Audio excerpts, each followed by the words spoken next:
মাওলানা সাদ অনুসারীদের জোর ইজতেমা উপলক্ষে ময়দান দখলকে কেন্দ্র করে মহাসড়ক অবরোধ করে বিক্ষোভ করেছে মাওলানা জোবায়ের অনুসারীরা। এ সময় সাদ অনুসারীদের একটি গাড়িতে হামলার অভিযোগ উঠেছে।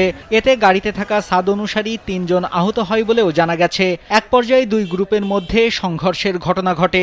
বৃহস্পতিবার দুপুর ১টা থেকে ২টা পর্যন্ত টঙ্গীর স্টেশন রোড ও মুন্দিগেট এলাকায় অবরোধ করে তারা। এদিকে ঘণ্টাব্যাপী মহাসড়ক অবরোধ থাকায় টঙ্গী অঞ্চল জুড়ে ব্যাপক যানজটের সৃষ্টি হয়। এতে চরম ভোগান্তিতে পড়েন মহাসড়ক ব্যবহারকারী যাত্রী ও পথচারীরা।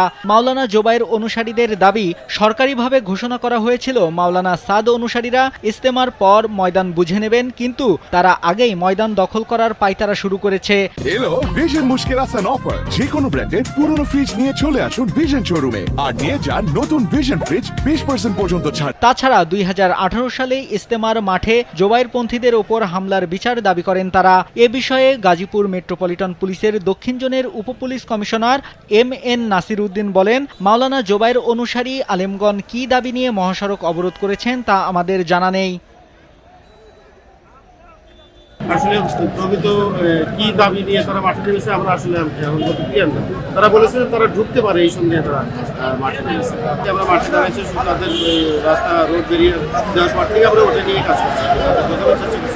মানুষের কষ্ট হচ্ছে, মানুষের ভোগান্তি সৃষ্টি করে তো আসলে মানে এটা যারা সংশ্লিষ্ট এটার সাথে তাদের সাথে আলোচনা করে আরেকটা যেহেতু আলোচনা করলে আজকে বিকেলে একটা ফয়সলা হওয়ার কথা ছিল আর কি, কিন্তু তার আগেই এই বিষয়টা এটা মানে।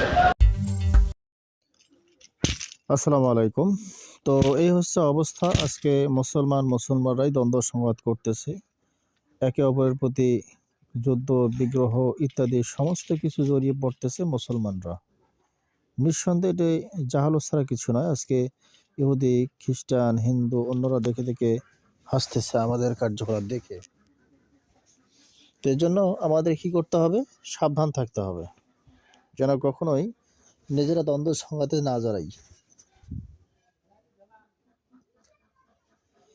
তো যাই হোক, এই ক্ষোভ থেকে ভিডিওটি তৈরি করা হয়েছে। আমাদেরকে সাবধান থাকতে হবে। আসসালামু আলাইকুম ওয়া রাহমাতুল্লাহ।